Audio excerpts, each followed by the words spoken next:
ሰላም ሰላም የቻናል ቤተሰቦች እንደምን ቆያችሁ? ይህ የሄልዚ ሊትሬሲ ዩቲዩብ ቻናል ነው። በዚህ ሮቢ አርት ፋርማ ቻናላችን የጤና ነክ መረጃዎችን እንማማርበታለን። ታዲያ ሰብስክራይብ፣ ላይክ፣ ሼር በማድረግ ቤተሰብ እንድትሆኑ እጋብዛለሁ። ይህ ቻናል አስተያየት ያላችሁ ኮሜንት ቦክስ ላይ ኮሜንታችሁን በማስቀመጥ ገንቢ አስተያየቶችን እንድትሰጡ እጋብዛለሁ።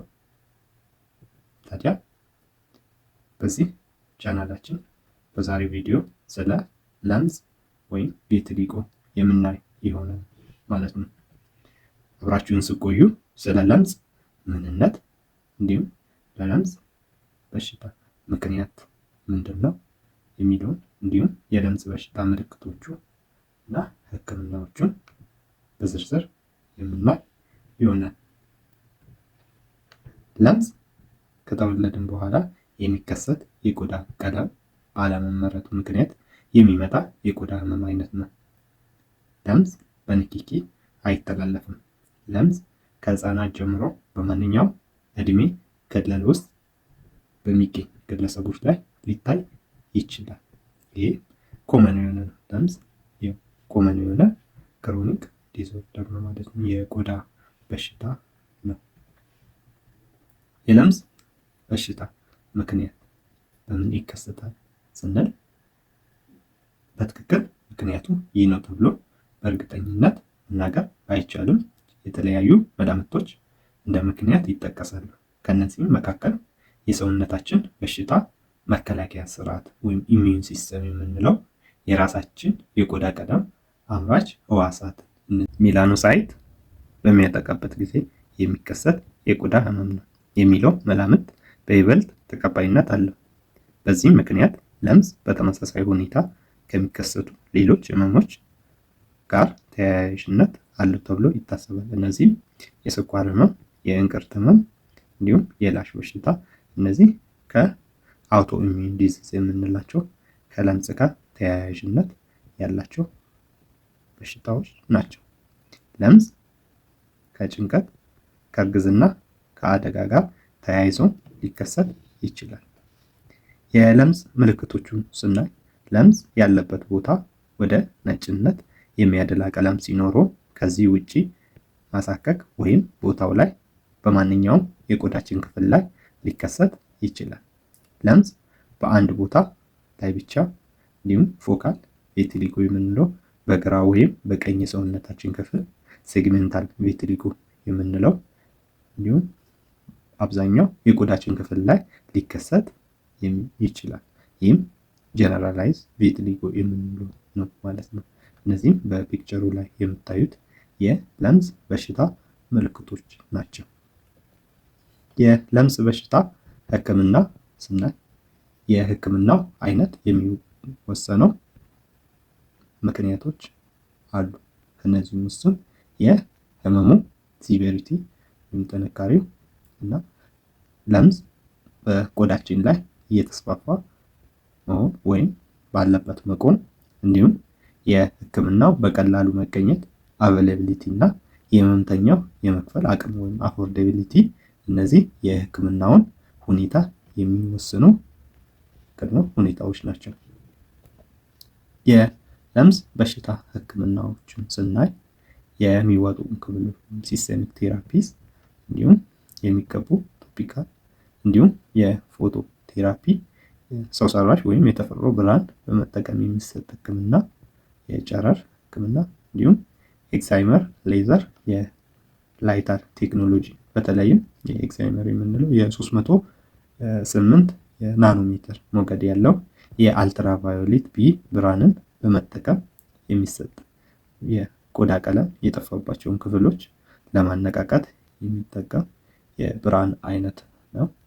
እንዲሁም ቀዶ ጥገና ሰርጀሪ ህክምና እንዲሁም የማንጣት ህክምና ዲፒግሜንቴሽን አብዛኛው የሰውነታችን ክፍል በለምጽ ከተጠቃ እና ለማከም አስቸጋሪ ከሆነ ጤነኛውን የቆዳ ክፍል በማንጣት የማመሳሰል ሂደት የህክምና አይነት ይኖራል ማለት ነው።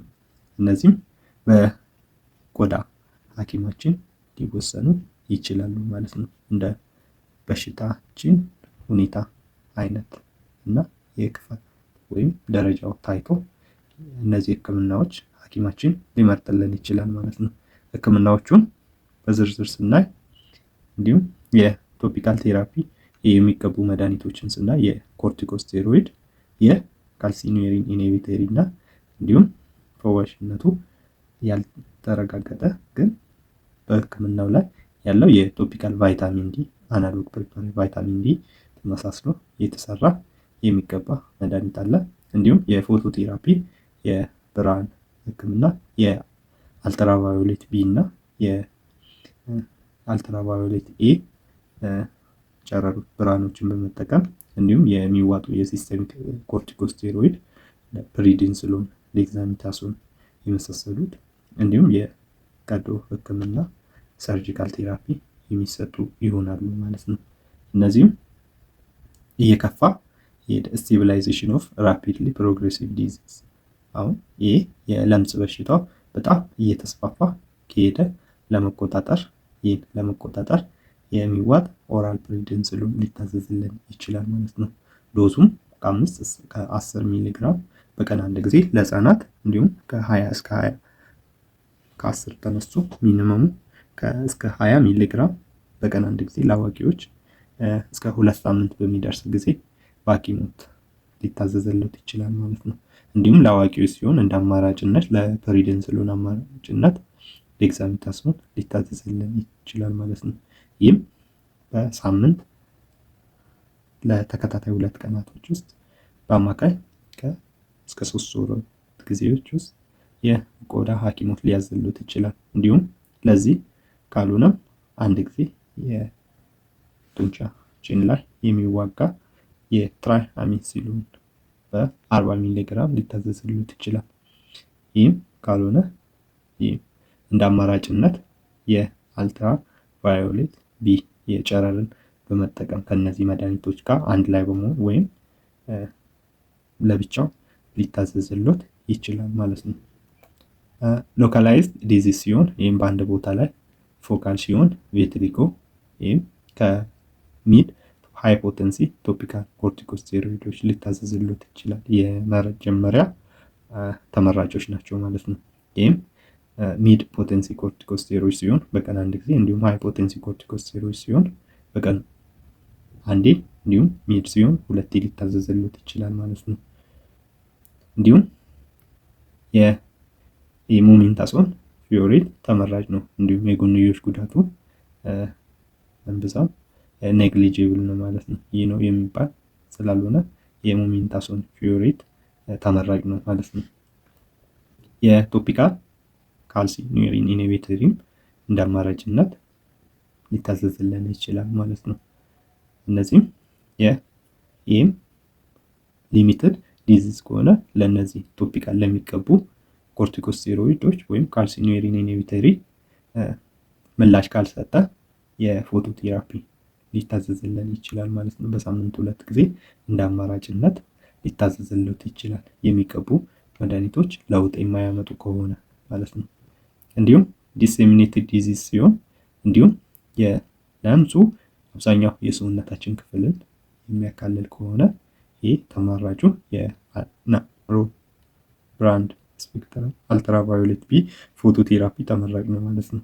ይህም ከሳምንት ከ2 እስከ 3 ጊዜ በሐኪሞት ትዕዛዝ መሰረት ይህ የብርሃን አማካይነት በጨረር አማካይነት ህክምናው ሊሰጡት ይችላል። እንዲሁም የሴግሜንታል ቪቲሊጎ ሲሆን በአንደኛው በግራ ወይም በቀኝ የሰውነታችን ክፍል ከሆነ እንዲሁም የሚቀቡ ኮርቲኮስቴሮይዶችን እንዲሁም የካልሲኒየሪን ኢንሂቢተሪ ወይም ፎቶቴራፒ ሊታዘዝልን ይችላል፣ ተመራጭ ነው። እንዲሁም ሎካላይዝድ ሪካልሲትራንት ቪቲሊጎ ሲሆን እነዚህ ለሚቀቡ መድኃኒቶች ለውጥ የማያመጡ ከሆነ የሰርጂካል ፕሮሲጀር ወይም የቀዶ ጥገና ህክምና ሊታዘዝለት ይችላል ማለት ነው። እንዲሁም ቪቲሊጎ አብዛኛው የሰውነታችን ክፍሎችን የሚያዳርስ ከሆነ የናሮ ብራንድ ስፔክትረም አልትራቫዮሌት ቢ የመጀመሪያ ተመራጭ ነው ማለት ነው። ስለ ህክምናው ሂደት ማወቅ ያለብን ነገር ህክምናው ከጀመረን በኋላ የህክምናው ውጤት ለማየት ከ2 እስከ 3 ወር ሊፈጅ ይችላል። ጠቅላላ ህክምና ወራትን የሚፈጅ በመሆኑ ያለማቋረጥ መከታተል ያስፈልጋል። ህክምናው ከተጠናቀቀ በኋላ ለምጽ እንደገና ሊመለስ ይችላል። ከንፈር ላይ፣ ጣት ላይ እንዲሁም ከቆዳው በተጨማሪ ፀጉርም አብሮ ነጭ ከሆነ የመዳን እድሉ ዝቅተኛ ነው ማለት ነው። ለምጽ ባንታከምስ ምን ችግር ይኖራል የሚለውን ስናይ ለምጽ ከፍተኛ የስነ ልቦና ጫና ያሳድራል። እየሰፋ ሊሄድ ይችላል። የቆዳችን በፀሐይ ጨረር እንዲጠቃ ሊያደርግ ይችላል። ይህም የፀሐይ መከላከያ ወይም ሳንስክሪን መጠቀም ያስፈልገናል ማለት ነው። የለምጽ በሽታ ህክምና መንስኤ ይህን ይመስላል። ታዲያ ኮመንት ያላችሁ ኮመንት ቦክስ ውስጥ በማስቀመጥ በአጋጣሚ የምታዩት ሰብስክራይብ በማድረግ ቤተሰብ እንድትሆኑ ላይክ፣ ሼር፣ ሰብስክራይብ በማድረግ የቻናላችን ቤተሰብ እንድትሆኑ ጋብዛለሁ። በሌላ ቪዲዮ እስከነገናኝ ድረስ መልካም ቆይታ